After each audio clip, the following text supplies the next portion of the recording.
Kung gusto mo nang sumuko, sandali lang, pakinggan mo ito. From Galatians 6 verse 9, let us not become weary in doing good, for at the proper time we will reap a harvest, if we do not give up. May mga araw na tinatanong mo, may patutunguhan pa ba ito? Ginagawa mo naman ang tama, pero bakit parang wala pa ring bunga? Pero sabi ni Lord, may tamang panahon.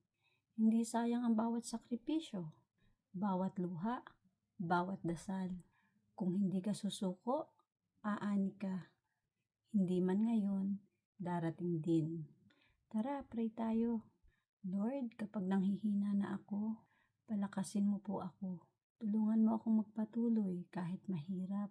Naniniwala ako na may ani kang inihahanda para sa akin. Amen.